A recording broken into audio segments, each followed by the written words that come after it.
What's going on, everybody? Welcome to the Fight Lounge podcast. My name is RJ Nunes, and I'm the host. This will be a fairly quick prediction show because UFC 232 is 24 hours away. I usually do my prediction episodes a week or 6 days in advance of the event, but if you know John Jones, I didn't want to take a chance to record an episode Monday and then have the fight caught off Wednesday or Thursday. And I didn't want to take that chance. And so, fingers crossed, as of Friday night, the fight is still on. And also on this episode, I want to talk about the UFC relocation mess with steroid allegation against Bones. I will only talk about the fight itself. I know it's a selling point, but the John Jones versus Gustafsson 1 fight is one of the greatest fights in the history of UFC. Like, I remember watching it live, and I really thought Bones was going to lose. But man, round 3 and 4, and even 5 was just magical, man. Like, I let everybody I know who missed it. I was like, man, you just missed an all-time great match.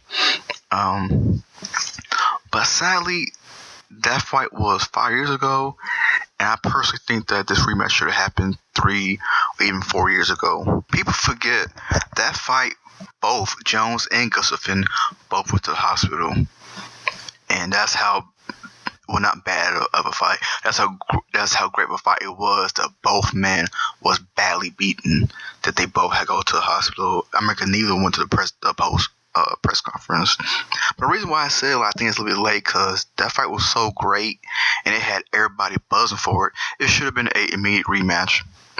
But the reason why I say this match should have happened 3 or 4 years ago is because not only it should have been ran back like ASAP, but neither Gus or Bones is in their prime right now. You know, both of them aren't washed, but they're not in their prime right now. Since his loss to Jones, Gus had back-to-back losses. He lost to Daniel Cormier by split decision. He got knocked out by Roman Johnson, and after that he fought Cormier.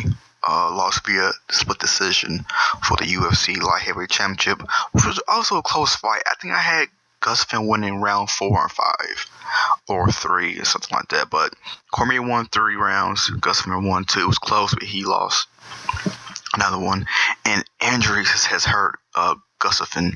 That's why he hasn't had the momentum like he used to.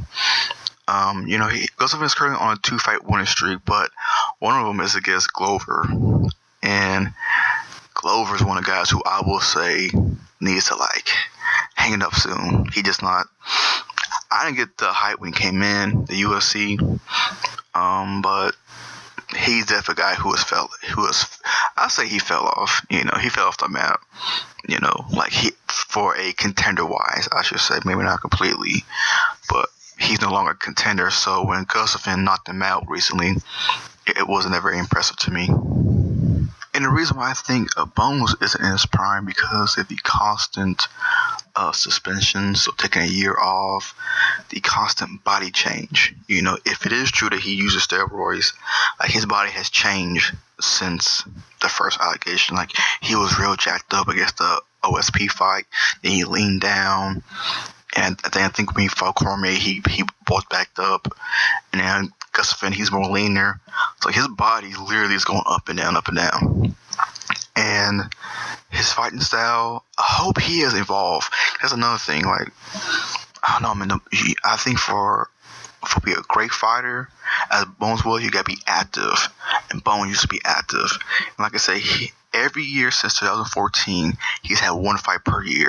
2014, 2015, 2016, 2017, and now 2018. He's had 1 fight all those years. So he's not active as he used to be. Now, I still think he's good enough to beat Gus. I still think so. And I also think he's still the best light heavyweight in the world right now. Especially people who he has beaten. Because when it comes to trash talks for rematch, Bones just has that confidence, and so in his opponents deep down knows it's true. That's why when he talks to Cormier, that's why he talks to him the way he does. Because he knows he beat him, and he's beat him twice, and so now if they fight a 3rd time, Bones knows he's in his head. And Cormier and Bones probably going to be beefing until they 60, 70 years old. I call them the MMA 50 cent draw rule. They're going to be beefing until they die. And so leading up this week, Gustafsson and Bones have been talking back and forth. All Gus has been talking about is the steroid allegations. But Bones, his is strictly like, how come you didn't beat me? Do you think, that little steroids, that pinch of steroids maybe beat you? So Bones is just straight up fighting. With Cormier, for Gustafsson, and everybody else is more of the outside. But when it comes to the cage, Bones has that confidence. I think what's going to hurt Bones is going to kind of hurt Anderson Silva was a new, young, up-and-coming, hungry fighter coming. So, with Cormier, if they fight a third time in light heavyweight, it would be the same result. If it's a heavyweight, Cormier's heavier, so he'll have more power. And if Cormier grabs him, his slams be more powerful. But Bones is in his head, literally. And Gustafsson, I think he will beat. And now more than ever, because I never heard Gustafsson talk like this since this, since this week. But Bones is in his head as well.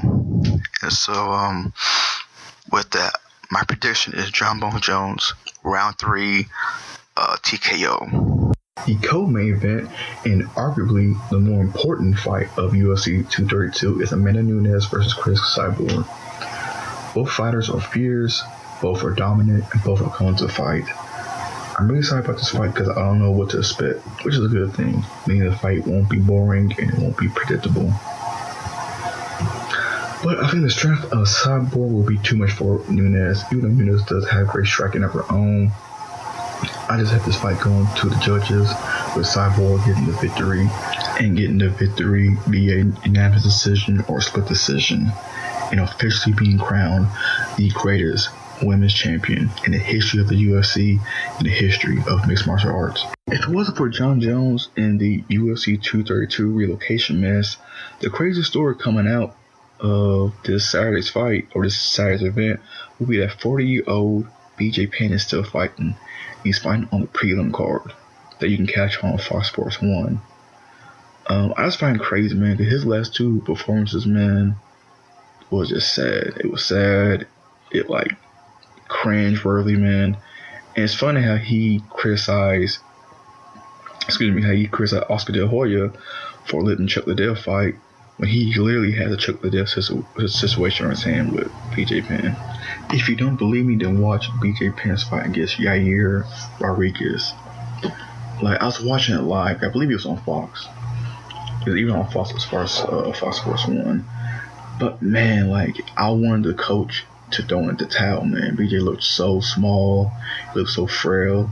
He looked so old, man. It was I just hated watching BJ like that. And he lost by knockout in the second round. But BJ should have been fighting. He came out of retirement, I think, for money. Because Chuck Liddell and a lot of these older fighters, they still fighting for money, which is kind of sad. And a discussion for another day. BJ's last fight was a unanimous decision loss to Dennis Seaver, and it was a lackluster performance, man. I don't think BJ should be fighting, And so BJ's opponent this Saturday is Ryan Hall. Now, I don't know much about him, but his record is 6-1. So as I can tell, he's a young, up-and-coming fighter. And I just hope BJ doesn't get seriously hurt, man. He just look. It's crazy how he can come from being, a fearful fighter. You put fear in his opponents, man. And now I'm fearful of him. Seriously getting hurt. But hey, Father Time is undefeated. But unfortunately, I have BJ losing to Ryan Hall. I'll say by knockout, or I will say submission, but I don't know if Ryan Hall is more a submission guy or a striker, so I just say striking. I hope BJ officially retires, man. I hope this is the last BJ Penn match we will ever see. Just like I hope the Chuck Liddell is the last match we'll ever see of him. And that would do for today's episode of the Fight Lounge. I want to thank everybody who listened today. I know it's on such short notice, and I know I usually do them 6 days or a week in advance. I guess it's Bones. Like I said, I didn't want to waste an episode by recording and having the fight canceled. And fingers crossed, the fight still goes through on Saturday. The next fight, I'll give my prediction, maybe Pacquiao and Broner. Yeah, I think that's the next one. If not, I think there's a super fight coming between the guy who beat My Mouse and TJ Dillashaw.